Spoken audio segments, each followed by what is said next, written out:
राधे राधे दोस्तों, आज मैं आपको अजा एकादशी की कहानी सुनाऊंगी। अजा एकादशी को कामनी या प्रबोधनी एकादशी के नाम से भी जाना जाता है।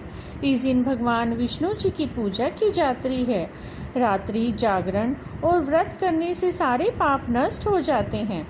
अजा एकादशी की कहानी इस प्रकार है।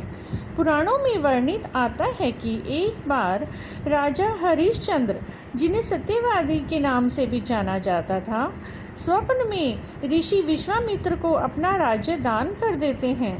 अगले दिन ऋषि विश्वामित्र दरबार में पहुंचे तो राजा ने उन्हें अपना सारा राज्य सौंप दिया। ऋषि ने उनसे दक्षिणा की 500 स्वर्ण मुद्राएं और मांगी। दक्षिणा चुकाने के लिए राजा को अपनी पत्नी, पुत्र तथा स्वयं को बेचना पड़ा। राजा हरिश्चंद्र को एक डोम ने खरीद लिया। डोम ने राजा हरिश्चंद्र को शमशान में नियुक्त करके मृतकों के संबंधियों से कर लेकर शवदाह करने का कार्य सौंपा।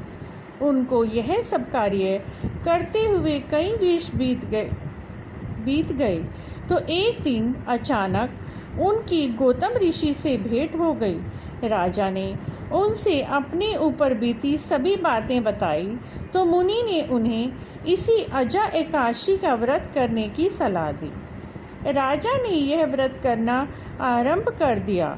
इसी बीच उनके पुत्र रोहताश का सर्प के डसने से स्वर्गवास हो गया।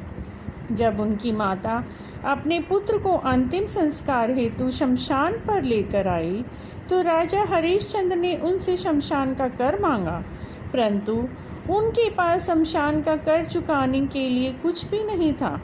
उसने चुंदरी का आधा भाग देकर शमशान का कर चुकाया। तत्काल आकाश में बिजली चमकी और प्रभु प्रकट होकर बोले, महाराज, तुमने सत्य को जीवन में धारण करके उच्चतम आदर्श प्रस्तुत किया है। तुम्हारी कर्तव्य निष्ठा धन्य है। तुम इतिहास में सत्यवादी राजा हरिश्चंद्र के नाम से अमर होगे। भगवत कृपा से उनका पुत्र रोहताश जीवित हो गया और तीनों प्राणी चिरकाल तक सुख भोग कर अंत में स्वर्ग को चले गए। इस प्रकार अजा एकादशी का व्रत करने से सभी मनोकामना पूर्ण होती हैं, पापों से मुक्ति मिलती है। बोलो अजा एकादशी की जय।